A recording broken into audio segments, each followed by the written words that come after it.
Rádio Novelo. Novelo.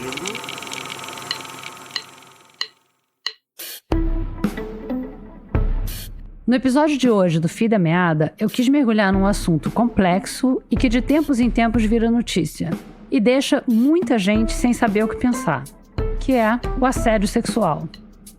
As matérias investigativas sobre casos de assédio ou abuso sexual são raras aqui no Brasil, são raras no mundo, na verdade. Porque são investigações muito complicadas e que trazem um risco alto de retaliação para as vítimas, para as fontes e também para os repórteres e para os veículos envolvidos. E hoje a gente vai focar num caso que tomou o noticiário brasileiro há alguns meses e tinha doses adicionais de complexidade. Porque envolvia 2 ministros de Estado, o Silvio Almeida, ex-ministro de Direitos Humanos e Cidadania, e a ministra Aniele Franco, que está à frente da pasta da Igualdade Racial. O furo sobre as acusações contra o ex-ministro foi publicado pelo jornalista Guilherme Amado, do Metrópolis, e os outros veículos de comunicação entraram na história logo depois. Mas o que chamou a minha atenção foi uma matéria mais recente, publicada pela jornalista Ana Clara Costa, na edição de março da revista Piauí. Primeiro, porque a matéria me ajudou a entender uma coisa que não tinha ficado clara para mim durante todos esses meses entre a primeira reportagem e agora. Do que exatamente o Silvio Almeida estava sendo acusado. Outra coisa interessante é o fato de que a Ana Clara é repórter especializada na cobertura de política. Inclusive, talvez você conheça a voz dela do Foro de Teresina.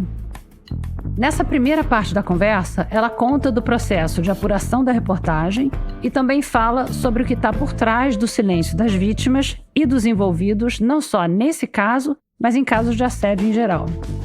A Natália Silva, editora executiva da Rádio Novelo, participou da conversa comigo.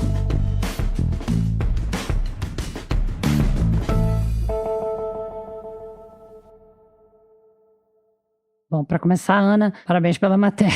Obrigada. Eu queria que você explicasse como foi que você fez essa matéria, porque casos de crimes sexuais no trabalho ou fora do trabalho são, assim, famosamente difíceis de apurar, porque, né, a gente sabe que raramente tem prova direta, não tinha mais ninguém, as vítimas têm medo de falar, de perderem o emprego. E mesmo esse caso, que foi tão rumoroso, a gente ouviu falar muito pouco sobre o que aconteceu, né? Então, eu queria saber como é que você começou, sabe? Qual foi a primeira coisa que você fez? Eu quero cobrir esse caso, vou começar com tal coisa. É que ele foi se construindo com o tempo. A minha ideia inicial não era cobrir o caso em si.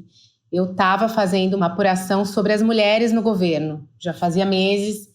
Era uma apuração mais lateral, porque eu estava ouvindo algumas histórias sobre como as mulheres estavam sendo tratadas, ministras, assim, sendo tratadas um pouco com desdém em determinadas discussões. E aí, quando aconteceu a revelação do assédio da Aniele, até por eu ser repórter de política e, enfim, não ter uma experiência na cobertura de assédio, a minha ideia era continuar nessa pauta e aí inserir a história da Aniele como uma parte da pauta. Só que eu fui entrevistando as pessoas, primeiro, uma dificuldade imensa para falar com as pessoas. Eu procurei pessoas do movimento negro, pessoas do governo, pessoas próximas dela, e assim, foi uma sequência de nãos. Não, não, não, não, não. O primeiro sim que eu tive, que foi uma entrevista em off, com uma pessoa que nem era tão minha fonte, mas topou falar, e também não estava tão dentro do assunto. Tudo que essa pessoa que não estava tão dentro do assunto me contou, eu falei, cara, isso aqui é muito maior do que eu imagino. E aí, essa primeira pessoa me deu alguns caminhos, assim, me sugeriu 3 nomes, e aí dessas 3 pessoas, uma topou falar. Só que daí, eu comecei a perceber, eu falei, cara, isso aqui não é uma história dentro de uma história sobre as mulheres, isso aqui é uma história. E foi assim que eu comecei. Foi uma sequência de nãos muito que eu não entendia em determinado ponto, assim, por que não falar mesmo em off, né? Só para você me explicar, me contextualiza. Tô acompanhando esse caso só pela imprensa, me ajuda. E era não, não, não, não, não. E por quê? As pessoas te explicavam, diziam não por causa de tal coisa? Ou não explicavam. Ou era só não e eu não vou nem atender? Era assim, desculpa, eu não quero falar sobre isso. Sem explicação nenhuma. Tinha algumas pessoas que, olha, eu não posso falar, e aí eu às vezes insistia muito, né? E aí essas pessoas que não queriam falar começaram a sugerir nomes. Mas assim, foram 39 conversas que eu tive, né? Eu provavelmente devo ter tentado o dobro disso. Uau! Ou mais que o dobro, assim. Muita gente não quis. E aí, quando eu proponho para o meu chefe de que a pauta das mulheres não seja sobre as mulheres, seja sobre o caso de assédio, e aí, eventualmente, essa, digamos, talvez hipocrisia um pouco, né, da agenda do governo em relação à equidade e tudo mais, assim, não dá para a gente comparar, né, esse governo com o anterior nesse quesito. Mas se a gente comparar entre o que o governo propôs e vendeu e o que ele está entregando em equidade, está bem aquém, né? E isso tinha efeitos práticos ali dentro. Então, assim, eu falei, bom, talvez seja legal de fazer a Aniele e a história do assédio do Silvio Almeida e, lateralmente, como uma capitular, assim, da reportagem, a gente falar sobre as outras mulheres. Eu sugeri uma inversão. A única questão que o meu chefe me colocou naquele momento foi, assim, será que essa história, que foi o que eu pensei no início, né? Quando eu comecei a apurar.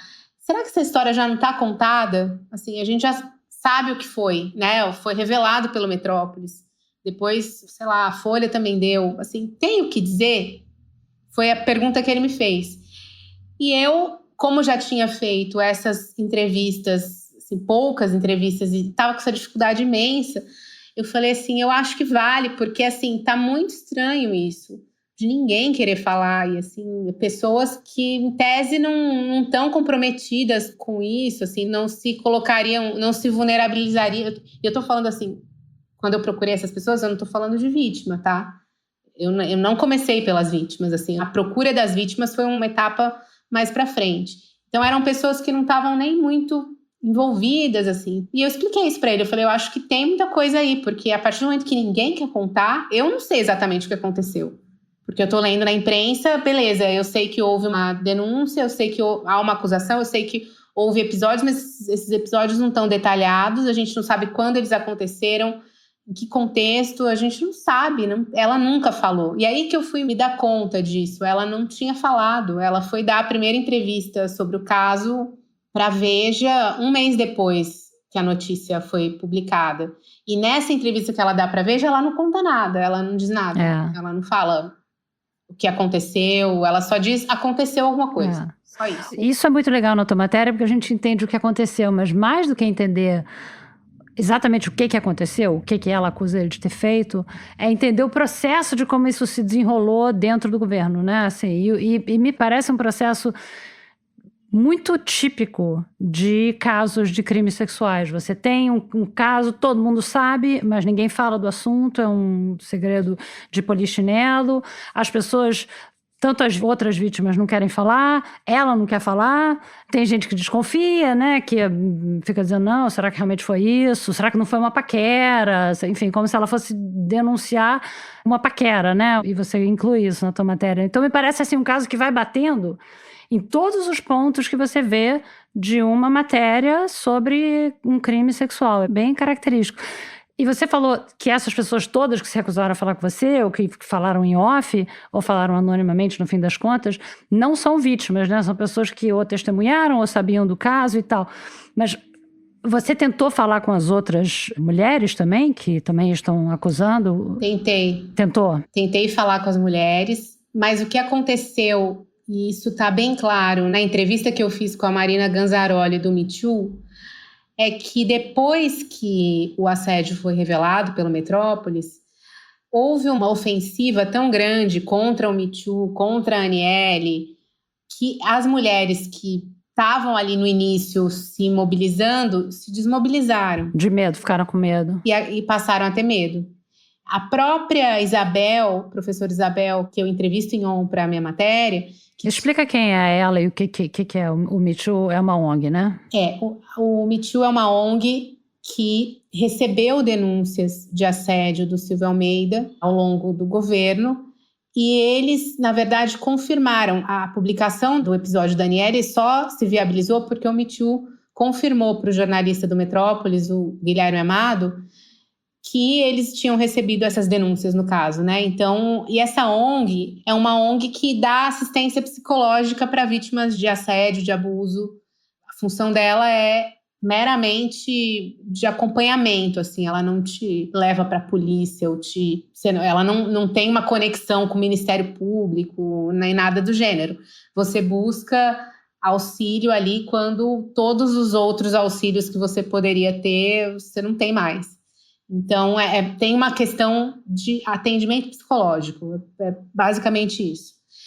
E aí o Me Too, enfim, depois que a denúncia veio à tona e que a ofensiva da outra parte começou, as mulheres começaram a ter medo de falar. E aí entra a professora Isabel. A professora Isabel, no dia seguinte à revelação do caso pelo Guilherme Amado, ela foi no Instagram e postou um vídeo dizendo que algo tinha acontecido com ela também, que ela tinha sido assediada, explicou o episódio, explicou a data, explicou tudo. Enfim, colocou a cara dela ali.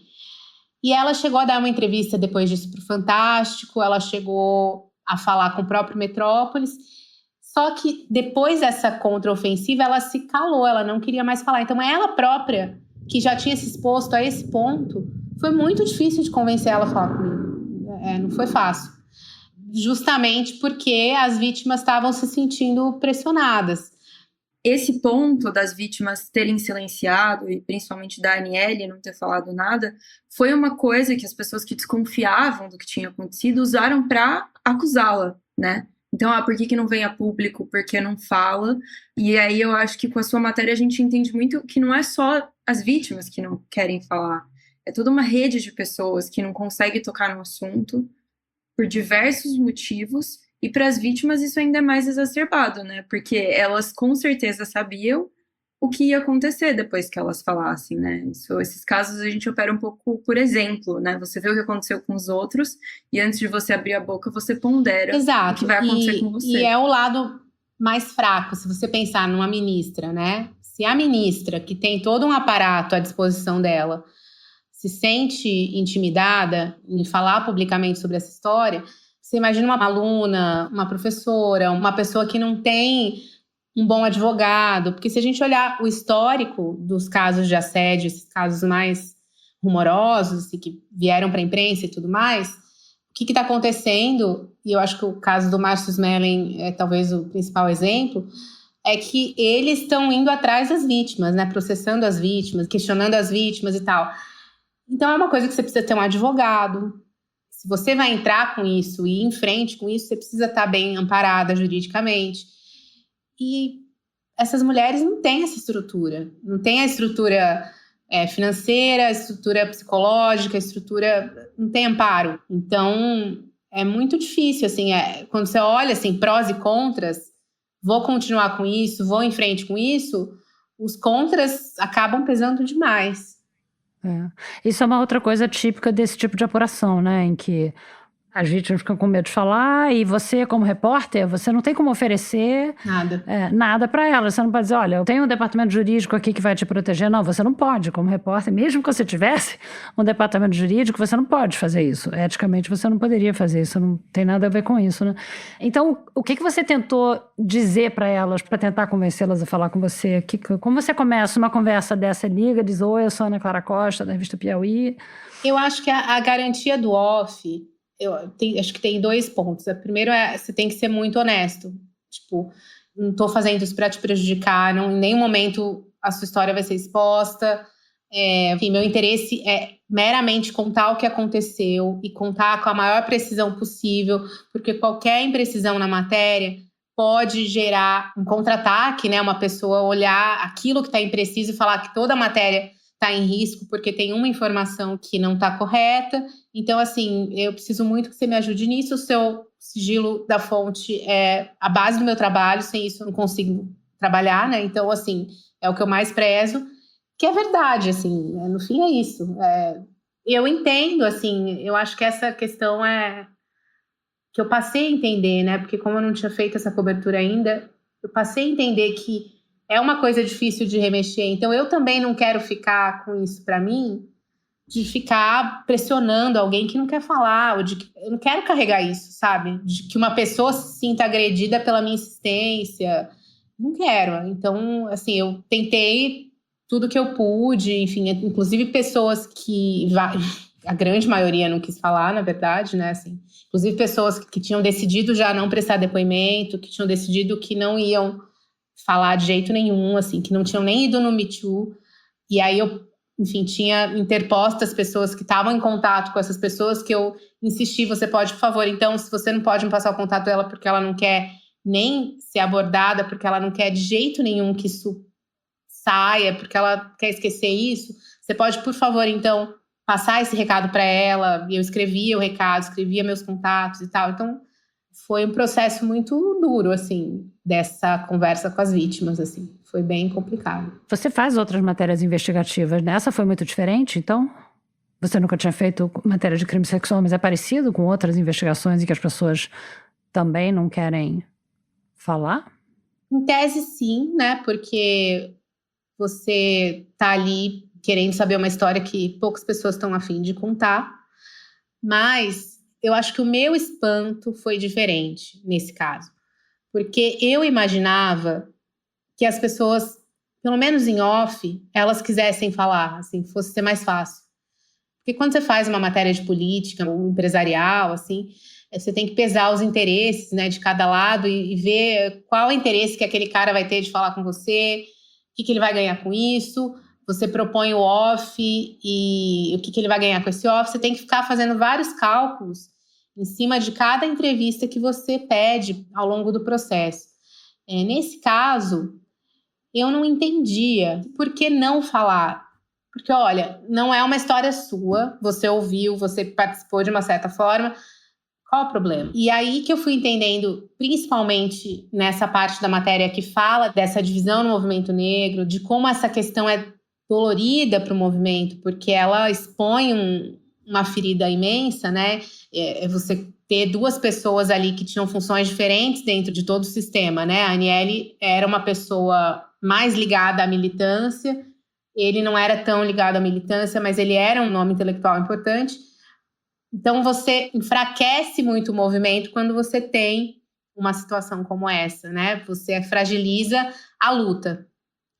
E até eu entender que essa era uma das principais razões para as pessoas não quererem falar comigo, demorou. Porque aí é uma questão não só de crime sexual, como também uma questão da discussão racial também. E aí eu não vou entrar aqui num juízo de valor, né, sobre isso está certo ou errado, mas dentro do movimento não houve uma intenção de tensionar esse crime sexual de uma forma geral. E eu tenho a impressão que é justamente para não trazer mais problemas para o movimento, entendeu? Então, assim, havia uma clara intenção de vamos deixar a polícia resolver, vamos ficar aqui e tal, entendeu? Isso é em parte também, como você explica na matéria, a hesitação da própria Aniele. Ela queria tentar preservar a reputação do Silvio Almeida o máximo que pudesse, né? E ela também tem as reações típicas de vítima de crime sexual, que primeiro diz, não, conta pra amiga, diz, cara, você não acredita o que aquele cara fez. E ele diz, não, devia estar, sei lá, num dia ruim, uma coisa assim. Tenta descontar, né, um pouco. E aí, aos poucos, vai vendo que a coisa não é bem assim e que realmente é um caso grave. E vai escalando, né? O próprio assédio, o abuso vão escalando. Todas as reações, assim, dela que você descreve são reações típicas, né, de vítima de crime sexual desde o começo, né, desde a primeira vez que eu li sobre esse caso. Mas com relação ao medo, não só das vítimas, mas das pessoas da esplanada mesmo, você fala na matéria que depois que o Lula demite o Silvio Almeida, que ele pediu para o advogado Valfrido Vardi ajudar o Silvio Almeida. Queria que você explicasse pra gente quem é esse advogado Valfrido Vardi, porque você fez um perfil dele há pouco tempo atrás. Bom, o Valfrido Vardi é um advogado contencioso empresarial de São Paulo. Ele tem uma advocacia bem agressiva e ele começou a se envolver com política tem mais ou menos uns 10 anos, sempre mais relacionado à esquerda, assim, circulando muito entre as pessoas do PSOL, porque ele é amigo do Boulos, ele fez faculdade com o Boulos. E ele também tinha uma visão muito crítica à Lava Jato desde o início, o que abriu muitas portas para ele dentro da esquerda, assim, também, desde o início, porque era aquela época que não havia muitas críticas à Lava Jato por aí, né? E ele era uma delas. Então, ele escreveu 2 livros sobre isso e tal. E o Valfrido, ele se aproximou do Lula durante a campanha, foi doador da campanha do Lula, fez jantares na casa dele em prol da candidatura do Lula, levando empresários para esses jantares e tal. E ele também tem um canal no YouTube que ele recebe muitas autoridades para entrevistá-las, junto com o Reinaldo Azevedo, né? E isso traz para ele também bastante prestígio, porque a autoridade, ministros vão lá, ministro do Supremo, ministros do governo, governadores. Então, enfim, tem todo um lobby ali de relacionamento com o Estado que ele faz, que o tornou uma pessoa influente em Brasília. Então, esse é o Valfrido. E ele contrata o Silvio Almeida para ser sócio dele, bem quando o Silvio Almeida passa a ser conhecido, assim, toda aquela discussão do George Floyd, que ele, enfim, se tornou uma voz super importante sobre racismo e tudo mais, além do livro que ele já tinha lançado sobre racismo estrutural. E ele era um acadêmico, assim, professor, né, universitário, pesquisador e tal. E o Valfrido convida ele para ser sócio. E eu até, quando eu fiz o perfil, foi uma das coisas que eu me questionei. Eu falei, mas por que ele vai ser sócio, sendo que ele não tem nada a ver com a advocacia contenciosa, né? Empresarial, assim, não é o histórico dele. Ele pesquisa marxismo, direito, filosofia. Mas aí me explicaram na época que era uma área de ESG, né? E aí, quando ele vai para o governo, o Silvio Almeida, ele sai do escritório, né? Porque não pode, as duas coisas não podem coexistir. E muito se dizia na época que o Silvio Almeida foi nomeado ministro, que ele era o ministro do Varge, né? Que era o ministro que o Varge tinha conseguido nomear. Então, você conta que o Lula, depois de ter demitido o Silvio Almeida, pede para o Varge proteger o Silvio Almeida, segundo a tua matéria, porque o Lula diz, não, protege ele porque ele tem um filho pequeno. E eu queria saber se alguma forma de proteção ou de ajuda foi oferecida para a Aniele, que, afinal de contas, era a vítima, né? Não, esse mesmo cuidado não foi direcionado a ela. Por duas razões. Primeiro, porque ela continuava no governo. Obviamente, ela continuava no governo, não teria por que ela sair do governo, né? Mas a ideia ali, um pouco dos ministros com quem eu conversei era: você está amparada pelo governo. Então, o diretor da Polícia Federal tem todo o interesse em resolver esse inquérito, você está dentro da estrutura, né? E a Polícia Federal, de fato, fez um trabalho bem importante, assim. Até quando eu conversei com a Marina Ganzaroli do Me Too, ela me disse que se todos os casos fossem resolvidos dessa forma, pela Polícia Federal, a situação seria muito melhor, porque, em geral, isso acaba indo para outras esferas da Polícia Civil, que não tem aparato de investigação, né? Então, acho que tem esse ponto, que ela já estava amparada pela própria máquina, né? Isso faz sentido, né? Agora, tem um ponto que eu acho mais subjetivo, assim, que é essa questão de esse assunto ter sido tratado durante tanto tempo lá dentro, né? Assim, essa coisa de todo mundo saber ali nos bastidores que alguma coisa estava acontecendo. Poucas pessoas sabiam todos os detalhes ali, no detalhe do detalhe, mas sabiam que tinha alguma coisa, que teve um episódio, que teve uma coisa constrangedora e tal. E isso não é cuidar, né, da ministra que está no seu governo. E ela também não tensionou nesse ponto, né, de transformar isso numa questão política, e que eu acho que ela tem 1000 razões para não querer, porque, como a gente vê, eu acho, pela matéria, ela não era o lado mais forte do governo, né, embora ela tivesse boa interlocução com o núcleo mais poderoso do governo, ela não estava dentro desse núcleo. Não, é um ministério que não tem, é um ministério que não é considerado um ministério importante, não tem orçamento. Não...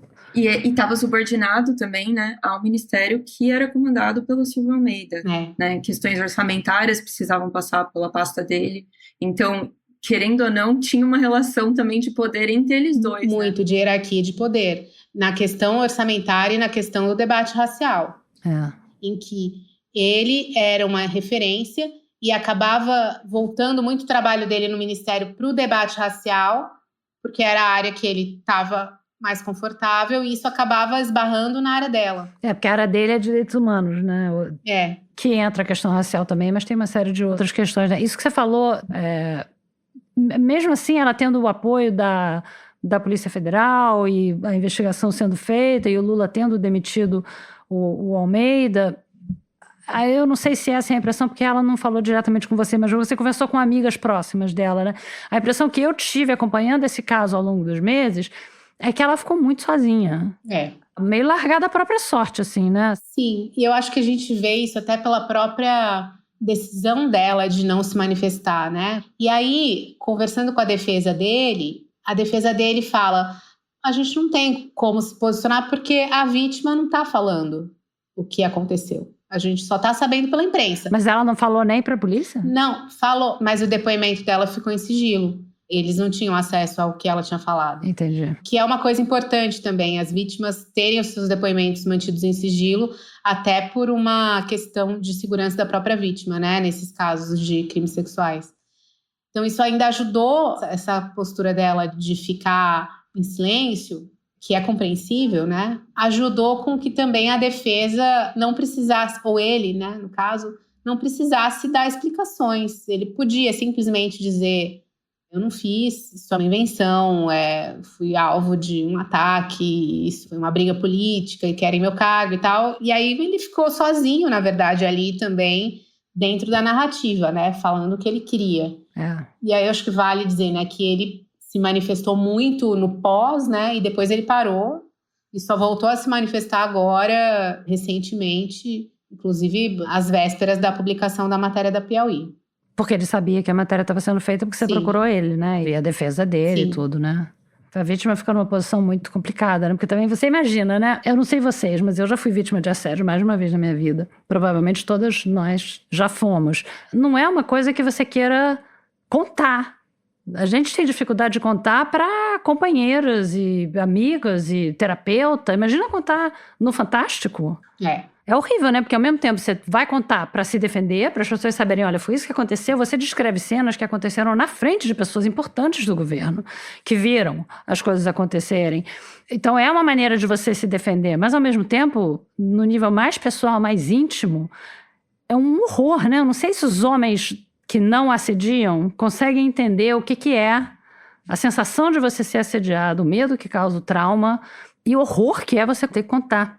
Ainda você não contar em público. Sim, eu fiquei pensando nisso que a Ana estava falando, sobre como a Aniele e as vítimas dão esse depoimento que está em sigilo e como essas provas, né, que elas têm, estão geradas dentro desse inquérito que está correndo na Polícia Federal, e fico feliz de saber que está correndo da melhor maneira possível. Espero que vire um padrão para futuras investigações sobre assédio sexual.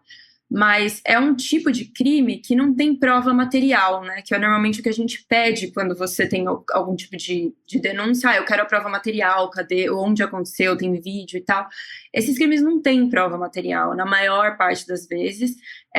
Mas eu lembro, eu também como uma pessoa que já foi vítima de assédio sexual, eu lembro muito de olhar o passo a passo do que estava acontecendo com a Aniele e agora de ler a sua reportagem. E para mim aquela ser a maior prova material, o comportamento, porque é exatamente o comportamento que você espera de uma vítima. E acho que qualquer pessoa que já passou por isso olha para o que aconteceu e consegue entender imediatamente, assim, nada sai do script. Nem do jeito como ela agiu, nem do jeito como as pessoas ao redor agiram, e nem do jeito como o Silvio Almeida agiu também, porque ele seguiu o script de outros assediadores, né, que foram expostos por investigações jornalísticas de descredibilizar primeiro a vítima. Então ele tem feito isso, né, ele fez isso recentemente, antes de sair a reportagem da Piauí numa entrevista para o UOL, e de descredibilizar o processo jornalístico. E outra coisa que ele fez também, que lá no início, tipo assim, nos primeiros dias, quando eu vi aquilo, eu falei,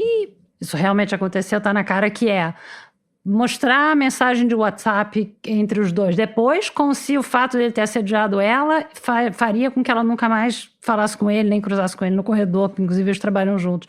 E falar uma coisa que é falar da mulher e da filha, ou da mulher e do bebê, da mulher e dos filhos, que também é um clássico, também como se o fato do cara ter a capacidade de se casar e procriar impeça que ele seja um assediador. Quem me dera, né? Quem dera. Se nenhum homem casado com filho fosse assediador, a vida da gente seria mais fácil. Essa questão da figura do assediador como uma figura sombria, que age nas sombras, que é, né, uma figura... Não, o assediador muitas vezes é o professor mais legal, é o chefe bacana, é a pessoa que tá lá com a galera, entendeu?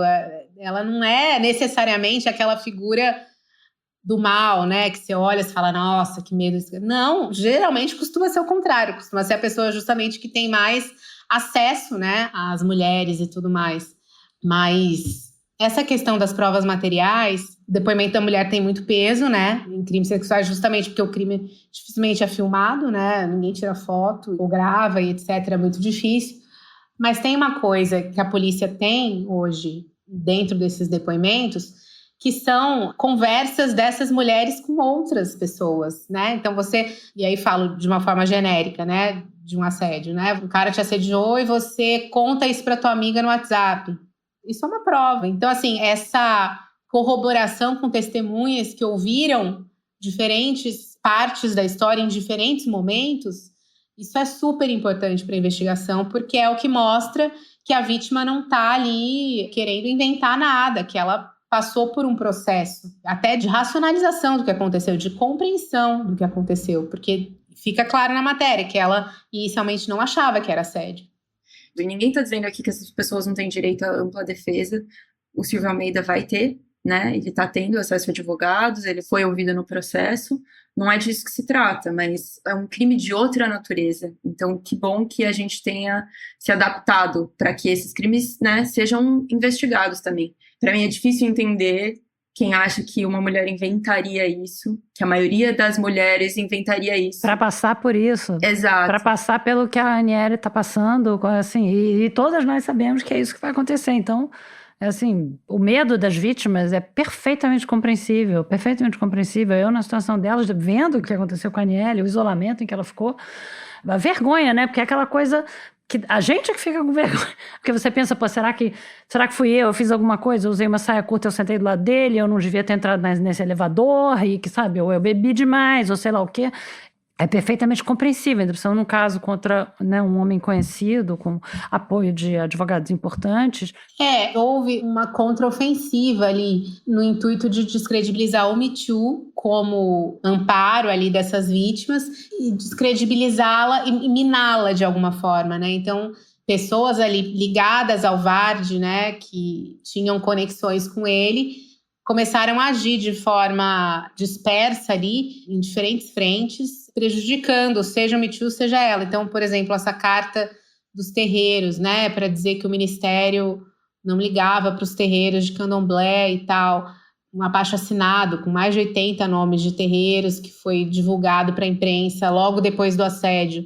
Foi uma estratégia que foi articulada por uma pessoa que trabalhava com ela no Ministério da Igualdade Racial, mas que era uma pessoa ligada ao Vard, por exemplo, ligada ao Silvio, por tabela, né? Então, sócios do Vard, no pós, também começaram a procurar pessoas para ajudar na gestão da crise. Você tem coisas que aconteceram. A Marina Ganzaroli me disse que eles passaram a receber ligações de pessoas falando que ia acabar com o CNPJ do Me Too, que eles iam se ferrar, que ela ia entrar na pessoa física também. Ela me contou que teve que contratar criminalista para já se amparar, sendo que daí, no fim das contas, foi só ameaça mesmo. Ela nunca recebeu nenhum processo, pelo menos não até agora. Então você tem todo um clima de tensão que se forma depois que aquilo acontece e que para a Aniele estava muito óbvio de onde vinha, porque tudo convergia ali para um núcleo próximo do Silvio Almeida, né? E aí depois, agora, né, mais recentemente, ele de fato verbalizou isso nessa entrevista que ele dá para o UOL, né? Que ela planejou tudo isso para acabar com ele, que foi uma estratégia dela, que ele fala em complô, né? Complô. Em determinados momentos ele fala que, na verdade, ela foi instrumento, que ela não foi a artífice de tudo. E você, em alguns casos de investigação de crimes sexuais contra homens poderosos, e a gente viu isso muito nos Estados Unidos, nos casos de, enfim, Jeffrey Epstein, Harvey Weinstein, esses casos muito rumorosos de pessoas importantes com amigos importantes, você vê ameaças aos jornalistas também, às jornalistas, em geral, mulheres que estão fazendo isso. Eu imagino que você tivesse o apoio total dos seus chefes na Piauí, né? Não tinha ninguém lá dentro minando você. Mas você sentiu alguma pressão à medida que você ia fazendo essas entrevistas? Alguém chegava para você e dizia, Ana Clara, não mexe nisso, é melhor não mexer nisso, deixa esse assunto para lá, a polícia está resolvendo, assim, ou não? Como eu falei, né? É claro que teve muita dificuldade, mas nunca essa dificuldade foi percebida por mim como um aviso, uma indireta de não mexe com isso, nunca. Embora eu tenha sentido por parte de algumas fontes com quem eu conversei muito temor dessas fontes, Muitas fontes, assim, tinham muito medo dele. Medo do Silvio Almeida? Em muitos casos era medo dele por ele ter como aliado o Vardi. E pelo Vardi ter a fama que ele tem, de ser uma pessoa bem incisiva, né, nessas brigas jurídicas. Então, muita gente enxergava que ter o Silvio como inimigo significaria ter o Vardi como inimigo, né? E não queriam. Então, assim, isso me foi falado em muitas entrevistas. E eu até questionava algumas pessoas, falava, mas você realmente acha que ele tem poder de fazer exatamente isso que você tem medo? Eu não sei se ele tem, mas eu não quero me meter com isso. Então, assim, tinha muita gente intimidada pela imagem que se construiu, né?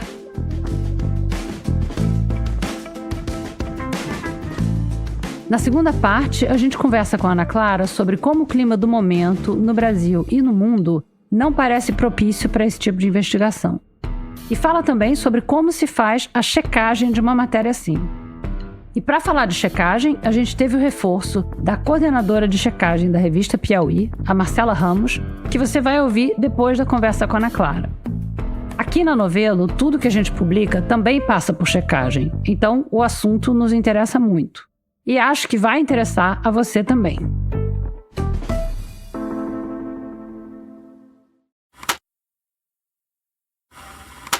Me diz uma coisa, agora que você fez essa primeira matéria maravilhosa, muito boa, muito obrigada.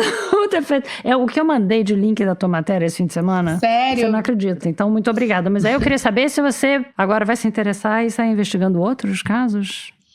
Olha, assim, coincidentemente eu tenho uma apuração, mas eu não posso falar nada, porque ainda está muito... Não tem problema, não precisa dizer o que é, mas tem, quer dizer, a gente pode ter esperança de ver outras matérias, porque eu gostaria de ver cobertura de... Isso muda muito pouco, no mundo inteiro muda muito pouco, mas na França, por exemplo, no cinema, a gente tem visto casos de atrizes que foram abusadas quando jovens, tipo adolescentes, 14, 15 anos, fazendo filme com grandes diretores, que de repente uma denuncia e aí 1000 outras denunciam e aí elas estão falando publicamente. Muitos casos já foram para a justiça. Acho que já houve 1 ou 2 condenações e a gente começa a ver essas coisas aparecerem, né? Muito lentamente nos Estados Unidos também a gente vê isso. E no Brasil isso anda muito devagar, né? É muito raro a gente ver. Eu não me lembro muito de alguns casos. Sempre que eu vejo um caso desse, eu penso, poxa, que pena, será que a Piauí não quer investigar? Porque vocês têm mais apoio, vocês têm mais tempo, né? Essa é uma investigação longa, tem que ser, né? Como você falou, tem que estar tudo muito bem amarradinho, né? Então demora até você conseguir confirmação, né? Então eu queria... Sabe, mais gente feito você investigando. Não, realmente abriu-se uma avenida ali que eu não olhava muito, né?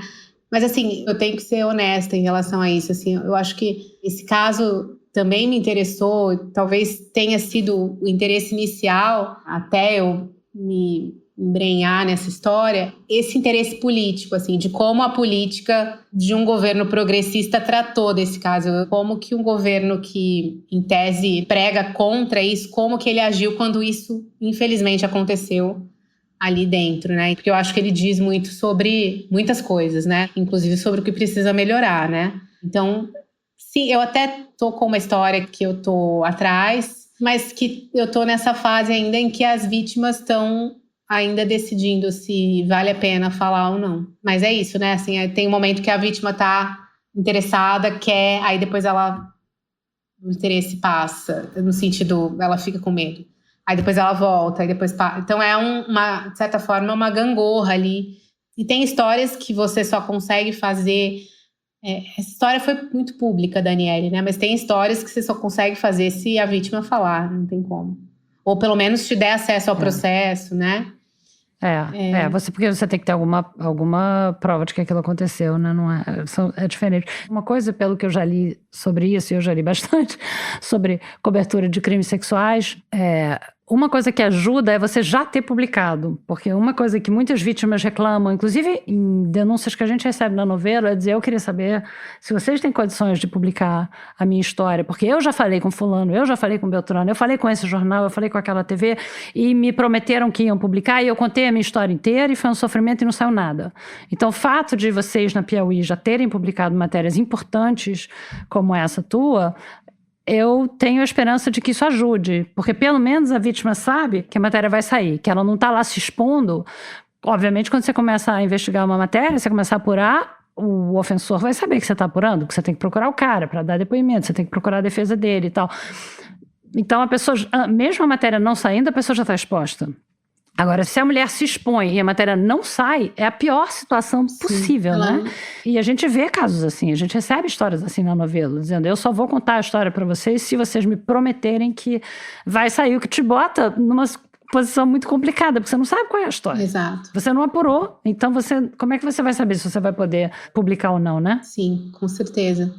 Agora, o que eu acho importante a gente dizer também é que a gente já viveu tempos melhores para esse tipo de denúncia, né? A impressão que eu tenho hoje é que os assediadores acabaram numa irmandade ali que a gente não entende muito bem, conseguindo reverter muita coisa na justiça, né? E hoje eu vejo uma contraofensiva, assim, importante. E até, assim, a gente vê que antes os grandes advogados, né, os grandes criminalistas tinham um certo receio, né, de pegar esses casos de assédio, porque isso queimava, né, o filme do advogado que entrasse, né?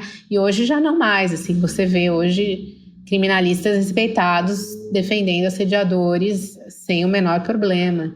Então tem uma mudança de chave na opinião pública e com toda essa questão dos red pills e tudo mais, que eu acho que desestimula. A gente está numa fase em que a energia masculina que o Mark Zuckerberg tanto queria, ela está muito presente, né? E isso não parte só dos homens, né? Não parte só dos homens, não. Infelizmente, não parte só dos homens. Eu fui ver os comentários do último post que o Silvio fez sobre o caso e tem várias mulheres o apoiando, né? Eu acho que tem uma parte dessa coisa do red pill e tal, e tem uma parte também daquilo que a Ana falou. A gente tem a imagem do assediador como essa pessoa que vai sair das sombras, que não é o cara que a gente conhece, que não é o cara com quem a gente toma cerveja, não é o nosso melhor amigo, não é o nosso companheiro.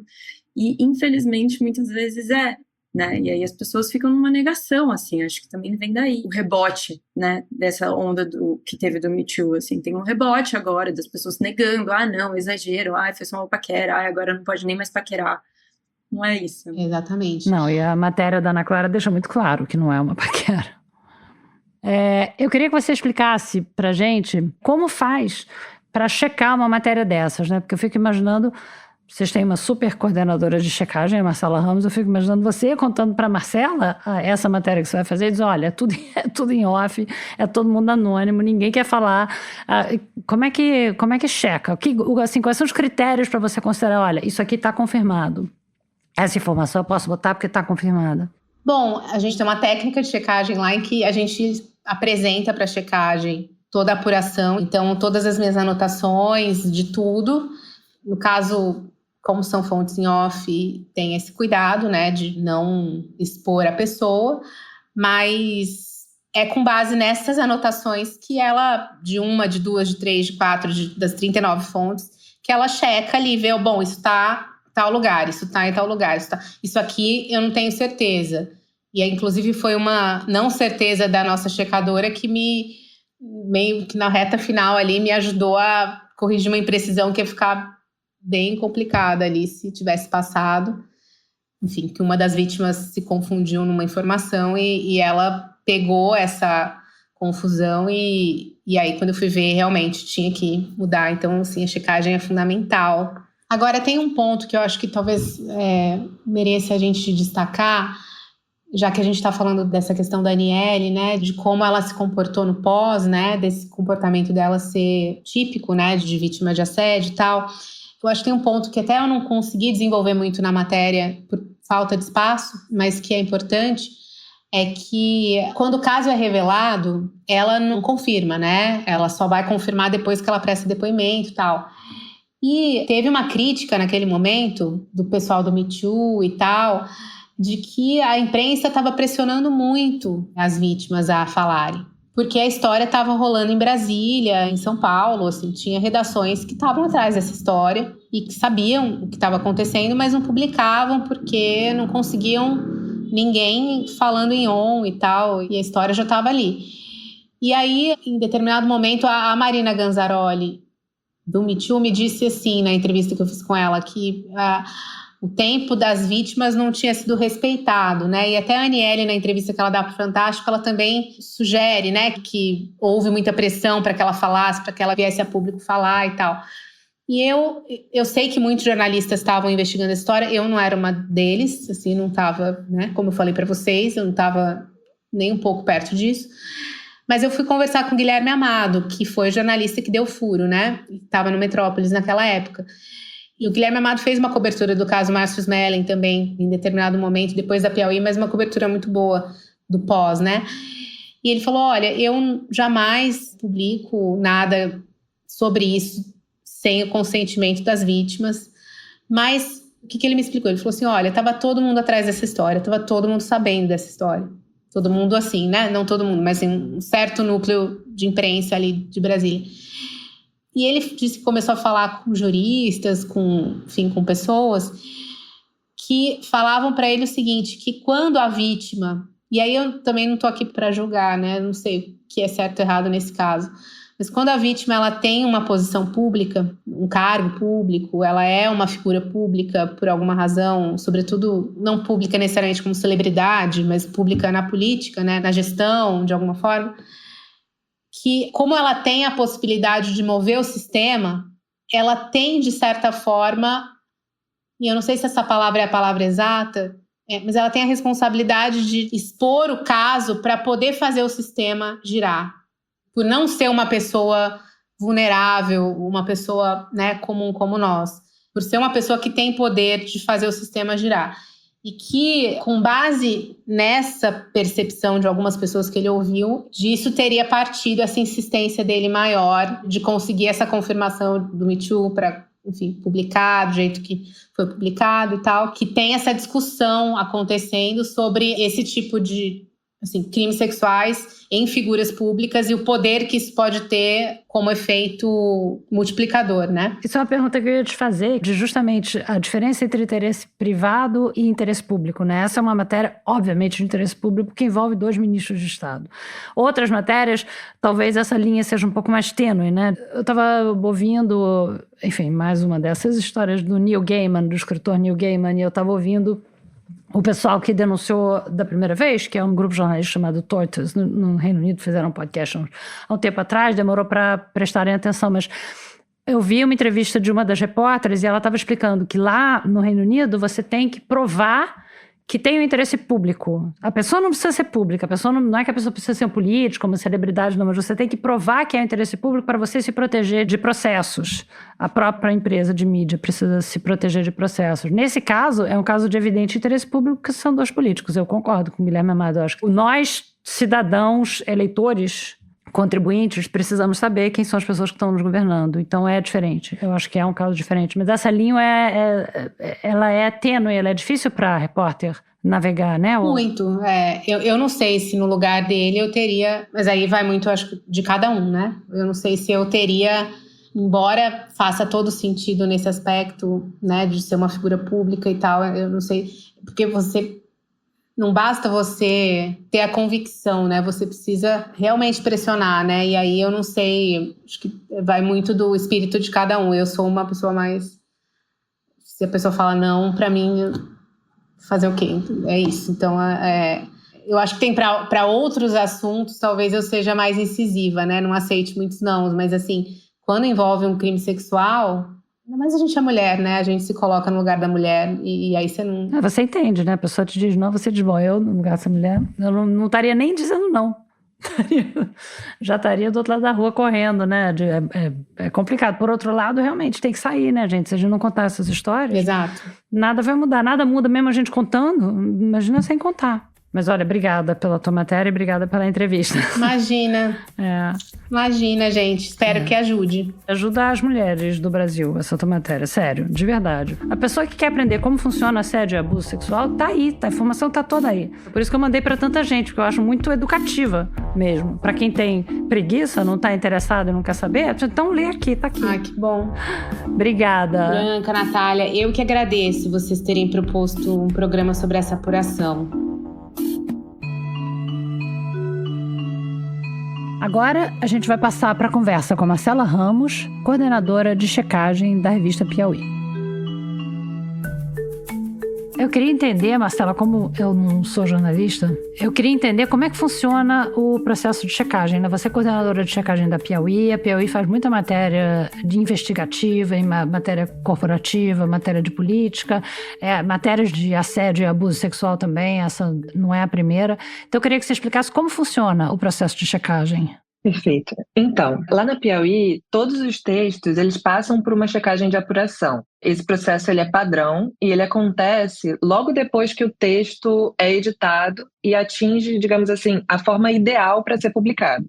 Para quem não entende muito o processo jornalístico, é mais ou menos assim, o repórter passa semanas ou meses apurando e aí ele, nesse processo, ele geralmente está em interlocução com o editor. Aí depois que o repórter apura, termina o texto, ele manda para o editor edita durante alguns dias. Depois que eles terminam o texto, pronto, esse texto pode ser publicado em muitos veículos. Quando chega nesse ponto, o texto é realmente publicado, aqui na Piauí é quando esse texto vai para a checagem. O checador, eu gosto de dizer que ele é a primeira pessoa a ler o texto que não tem familiaridade nenhuma com a apuração. Então, a primeira etapa é justamente ler o texto para você entender o todo, para você entender onde que aquela matéria vai chegar.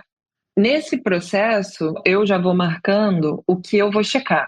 Então, eu tenho que marcar todas as informações que são verificáveis. Então, isso é grafia de nomes, locais, declarações, aspas, descrições, datas, essas coisas que a gente entende como fato.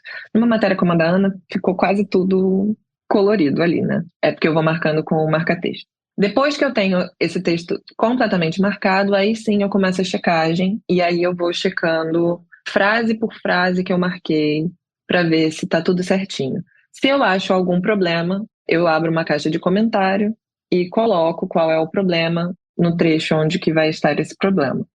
E quando você está de dentro, às vezes é muito difícil até pegar algumas coisas que, assim, para você parecem um senso comum, mas que para um leitor cru de um assunto não vai ser. Então, a checagem, ela opera assim, a gente chega com a cabeça fresca, vamos ler esse texto e estamos com os olhos talvez um pouco mais abertos para problemas que podem ter ali. O que a gente procura quando está checando é majoritariamente erros de grafia, de números, de datas, incongruências. A gente também procura observar se as citações são fiéis às declarações das fontes, se o contexto dessas declarações foi preservado, coisas desse tipo. Agora, falando especificamente dessa matéria que foi publicada pela Ana Clara, quais são as particularidades de checar uma matéria dessa natureza, né? Que tem várias fontes em off e que tem muito relato também. A reportagem da Ana Clara, ela foi baseada majoritariamente em relatos de entrevistados. Eu entendo que existe muita dúvida sobre como se checa uma matéria como essa. Afinal, você entra na cabeça do entrevistado, como que você pode saber que ele está falando a verdade? Mas, no final das contas, isso não é tão difícil de entender. Eu acho que existem 3 pilares que sustentam uma matéria que se baseia em relatos. O primeiro é a avaliação de quem que está sendo entrevistado, de quem que está falando. Ou seja, essa pessoa ela tem autoridade, ela tem conhecimento para dizer o que ela está dizendo? Ela realmente tem como saber disso que ela está falando? Então, a gente precisa entender assim, qual é o background dessa pessoa, de onde que ela está vindo. Aí o segundo, outras pessoas com igual autoridade, que sabem tanto quanto do assunto, confirmam o que foi dito pela fonte anterior? Ou seja, existe uma rede de confirmação dessas informações citadas? E aí o terceiro também, que é muito importante no processo de checagem, é avaliar se essas pessoas que falaram, elas tiveram liberdade para falar sobre o assunto. Digo, se o repórter deu abertura para o depoimento acontecer de forma espontânea, sem guiar essa declaração. O que eu quero dizer é assim, existem várias maneiras de você entrevistar uma pessoa. Você pode criar um fio de meada que o entrevistado vai seguindo, né? Porque você está dando as dicas de onde você quer chegar. E aí é uma coisa meio psicológica, assim, a gente quer agradar, então o entrevistado vai indo, vai seguindo esse caminho. Uma coisa que eu presto muita atenção é se, numa entrevista, o repórter está fazendo perguntas mais abertas e deixando o entrevistado falar. É claro que cada entrevistador tem seu temperamento, cada repórter vai entrevistar de uma forma diferente.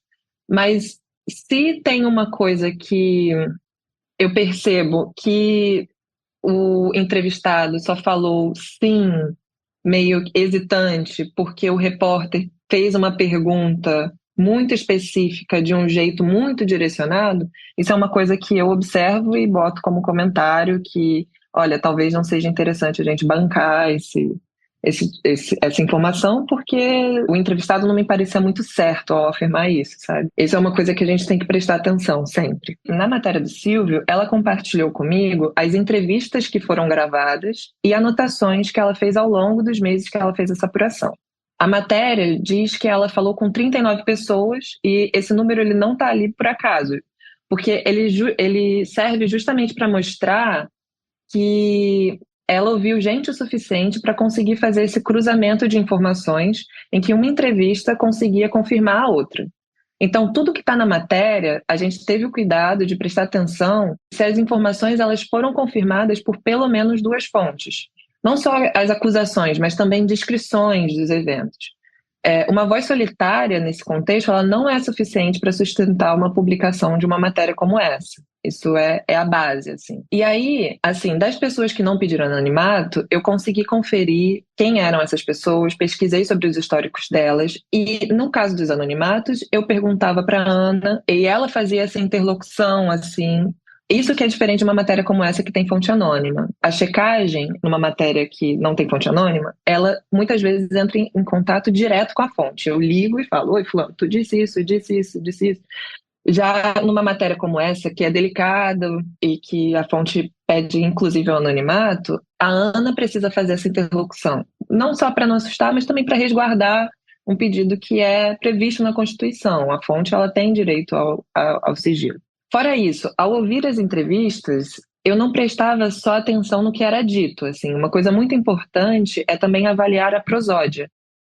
É muito importante avaliar o tom, se houve hesitação da pessoa quando ela está fazendo uma acusação de algo grave. Tipo assim, não tenho certeza, talvez foi isso. Eu precisava prestar atenção nesses pontos. Sempre que eu achava alguma questão dessa, eu comunicava a Ana, e a Ana voltava para essa fonte, ou falava com outras fontes. E esse processo, ele é bastante cheio de idas e vindas, assim. E isso é um processo, tudo isso que eu estou falando, é uma coisa que não é exclusiva da matéria da Ana. Essas são observações que a gente faz em todas as matérias que a gente checa. Esse cuidado a gente tem em todas. E eu tenho uma última pergunta. Como que você explicaria o que é o off? Para alguém que não é jornalista ou para alguém que você fosse entrevistar? Como que você explica o que é um off? Qualquer pessoa que dá uma entrevista, ela pode pedir para permanecer anônima. Pode falar, eu não quero ser citado, eu não quero aparecer por causa disso, disso, disso.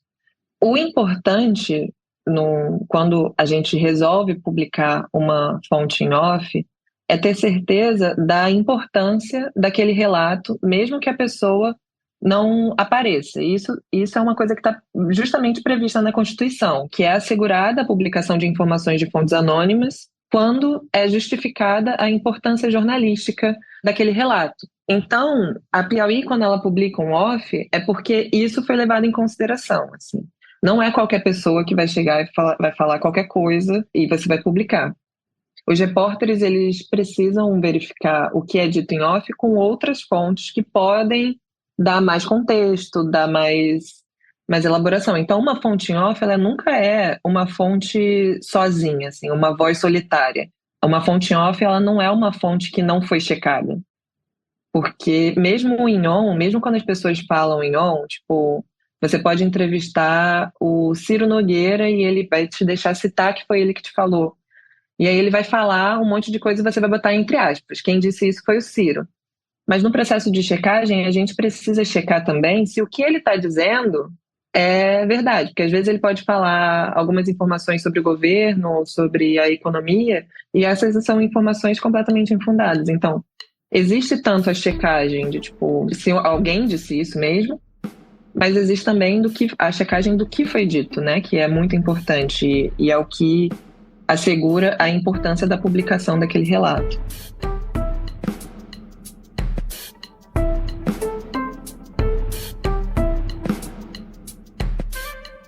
Obrigada por ouvir o Fio da Meada. No site da Rádio Novelo você pode encontrar a transcrição do episódio e o link para a matéria da Ana Clara publicada na Piauí. E se você quiser saber mais sobre o podcast, a gente está no Instagram, no @Rádio Novelo. Você pode seguir a gente por lá e também na plataforma onde você está ouvindo esse episódio. Dá para deixar um comentário sobre essa conversa tanto nas nossas redes, quanto na Apple e no Spotify. O Fim da Meada é um original da Rádio Novelo. Tem episódio novo toda segunda-feira. A coordenação e produção são da Evelyn Argenta e da Ashley Calvo. A direção criativa é da Paula Scarpim e da Flora Thomson-Devô. A direção executiva é da Marcela Casaca. A edição executiva é da Natália Silva. A gerência de produto é da Juliana Jäger. A gerência de parcerias é da Luísa Sade. A montagem desse episódio é da Paula Scarpim e a sonorização e mixagem são da Júlia Matos. A música original é da Luna França. O apoio de produção é do Vitor Hugo Brandalize, da Bia Guimarães, da Sara Zobel, da Carol Pires, da Bárbara Rubira, da Carolina Moraes e da Isabel de Santana. A produção desse episódio foi da Natália Silva. O desenvolvimento de produto e audiência é da Bia Ribeiro. A identidade visual é da Natasha Gompers. A coordenação de ilustração e design é do Gustavo Nascimento. A análise administrativa e financeira é da Tainá Nogueira. A checagem é do Bruno Lima e a revisão de transcrição é da Flora Vieira. Obrigada e até a semana que vem.